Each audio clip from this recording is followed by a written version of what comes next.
السلام علیکم ورحمۃ اللہ وبرکاتہ۔ عزیز ناظرین، محفل تفسیر میں ایک بار پھر آپ سب لوگوں کا استقبال ہے۔ سورہ یاسین کے سلسلے میں آج کی 8ویں نشست ہے اور انشاءاللہ تعالی آج آیات نمبر 45 تا 50 تک آیتوں کی تفسیر بیان کرنی مقصود ہے۔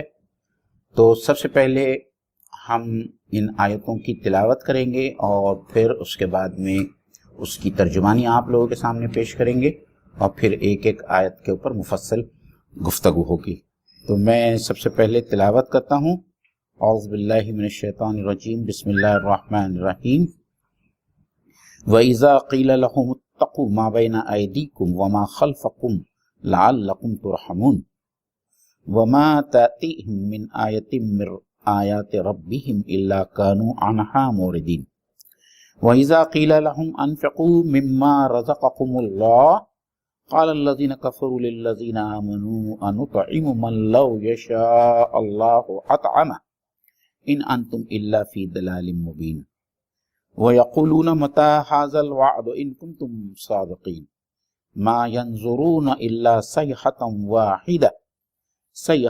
وَاحِدَةً تَأْخُذُهُمْ وَهُمْ يَخْتَصِمُونَ فلا يستطيعون توصية ولا إلى أهلهم يرجعون۔ صدق اللہ العظیم۔ آپ ترجمہ پیش کریں۔ اور جب ان سے کبھی کہا جاتا ہے کہ اپنے اگلے اور پچھلے گناہوں سے بچو تاکہ تم پر رحم کیا جائے، اور ان کے پاس تو ان کے رب کی نشانیوں میں سے کوئی نشانی ایسی نہیں آتی جن سے وہ بے رخی بدلتے ہیں، اور جب ان سے کہا جاتا ہے کہ اللہ تعالیٰ کی راہ میں کچھ خرچ کرو تو یہ کفار ایمان والوں کو جواب دیتے ہیں، ہم انہیں کیوں کھلائیں جنہیں اگر اللہ تعالیٰ چاہتا تو خود ہی کھلا دیتا، تم تو ہو ہی کھلی گمراہی میں پڑے ہوئے۔ وہ کہتے ہیں کہ وعدے کا وقت کب آئے گا، سچے ہو تو بتاؤ۔ انہیں صرف ایک سخت چیخ کا انتظار ہوگا جو انہیں آ پکڑے گی اور یہ باہم لڑائی جھگڑے کر رہے ہوں گے۔ اس وقت نہ تو یہ وصیت کر سکے گے نہ ہی اپنے گھر والوں کی طرف لوٹ سکے گے۔ حاضرین اکرام، یہ سورہ یاسین کا تقریباً چوتھا حصہ ہے جو ہم آپ لوگوں کے سامنے پیش کرنے جا رہے ہیں، اور مسلسل جو بات ہو رہی تھی پیچھے بھی، اور منکرین آخرت کے سامنے اللہ تعالیٰ نے جو دلائل رکھے ہیں اس میں سب سے پہلے اللہ تعالیٰ نے رسولوں کو بھیجا، رسولوں کی تعلیمات کا ذکر کیا، پھر اس کے بعد میں آفاق اور انفس کی دلائل ان کے سامنے پیش کیے، اور پھر یہاں اللہ تعالیٰ دوبارہ ان کی یاد دہانی آخرت کی اور اس کے طرف لوٹنے کی جو بات ہے اس سے متعلق یہاں اس آیات کے ان حصوں میں رکھ رہا ہے۔ مجھے ایک بات جو پچھلی نشست میں آپ لوگوں کے سامنے کرنی تھی اور جو رہ گئی، اور وہ ہے وَإِن نَّشَأْ نُغْرِقْهُمْ فَلَا صَرِيخَ لَهُمْ وَلَا هُمْ يُنْقَذُونَ۔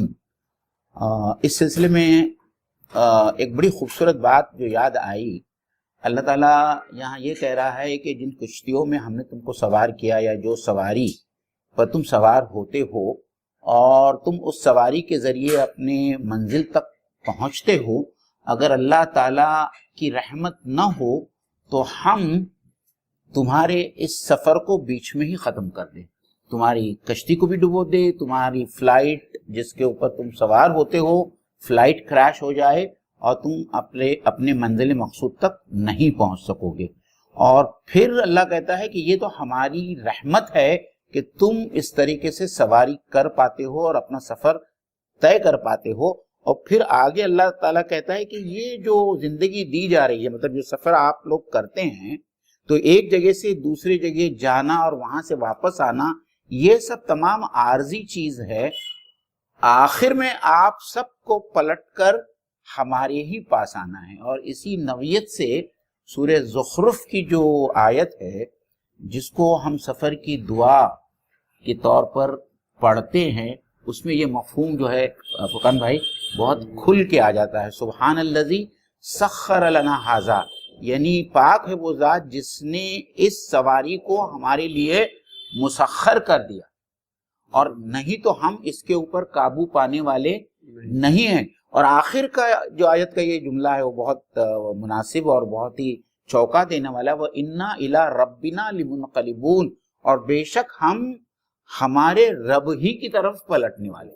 یعنی ہر سفر میں بھی جو ہے اللہ تعالیٰ چاہتا ہے کہ ایک ایمان والا بندہ اس بات کو یاد رکھے کہ یہ تو ایک سفر بہت چھوٹا ہے جو یہاں سے لے کے وہاں تک ختم ہوگا، لیکن ایک دنیاوی سفر جو جاری اور ساری ہے، اور اس سفر کا اختتام بہرحال اللہ تعالیٰ کی ملاقات پر ختم ہونا. بہت اچھی بات. اور سفر کے تعلق سے جو ہے اگلی آیت کے اندر اللہ تعالیٰ نے اگلے اور پچھلی کا بات کیا. پھر اگلے اور پچھلوں سے کیا مراد ہے، کس چیز کی طرف اللہ تعالیٰ پوائنٹ آؤٹ کر رہے ہیں جی. اور پھر اللہ تعالیٰ کہہ رہے ہیں کہ اگر تم اس پہ دھیان دو گے تو یہ ممکن ہے کہ تم پر جو ہے رحم کیا جائے گا. جی. تو وَإِذَا قِيلَ لَهُمُ اتَّقُوا مَا بَيْنَ أَيْدِيكُمْ، اس چیز سے ڈرو. اور تقویٰ میں حفاظت کا بھی مفہوم ہے، اور حفاظت سے یہ مراد ہے کہ ہم اپنی حفاظت کریں. کس بات سے؟ ما بین ایدیکم، جو تمہارے سامنے ہیں. قرآن مجید میں اور عربی زبان میں ما ایدیکم سے فرقان بھائی مراد یہ ہوتا ہے کہ جو کچھ ہمارے سامنے ہے یا جو کچھ ہمارے ہاتھوں کے درمیان ہے. اس سے مراد امیڈیٹلی جو سامنے کی چیز ہے وہ بھی ہے، بہت دور جو نظر آ رہی ہے وہ بھی ہے.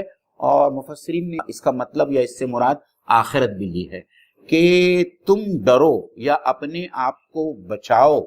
کس چیز سے بچاؤ؟ آخرت کے عذاب سے تم اپنے آپ کو بچاؤ یا اپنی حفاظت کرو جہنم کی آگ سے. اور اس کے بعد میں کہا وما خلفکم، اور جو کچھ تمہارے پیچھے ہے. تو اس سے مراد یہ بھی لیا گیا ہے جیسا کہ اسی سورے میں یہ کہا گیا ہے کہ ہم نے ان کے آگے بھی دیوار کھڑی کر دی ہے اور ان کے پیچھے بھی دیوار کھڑی کر دی ہے، اور ہم نے جو ہے اوپر سے ان کو ڈھانک دیا ہے کہ وہی کے ذریعے جو رہنمائی حاصل ہونا چاہیے انہیں یہ نہیں ہو رہی ہے کیونکہ یہ حق کے منکر ہے.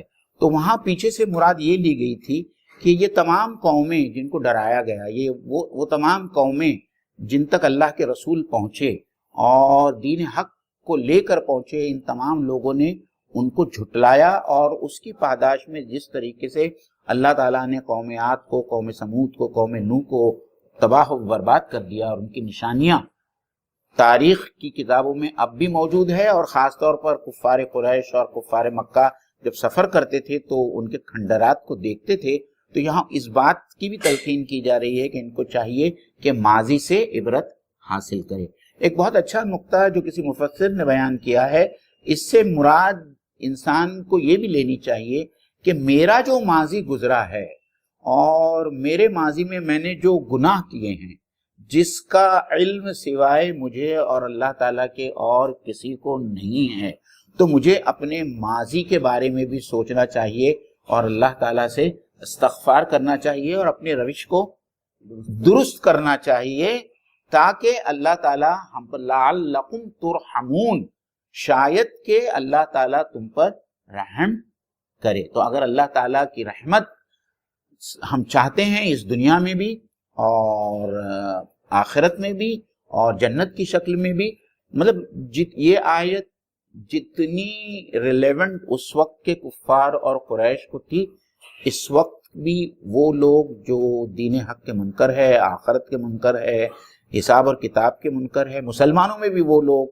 جو بالکل اس قسم کی زندگی مادر پردر آزاد جس کو کہتے ہیں، جو کہنے کو تو مسلمان ہیں اور جو کہنے کو اس بات کا دعویٰ کرتے ہیں کہ ہم آخرت پر ایمان لاتے ہیں، لیکن ان کے رویے کو اور دنیا میں جس طریقے سے وہ جی رہے ہیں، ان کے اس جینے کے طریقے کو دیکھ کر لگتا نہیں کہ ان کا آخرت پر یقین ہے.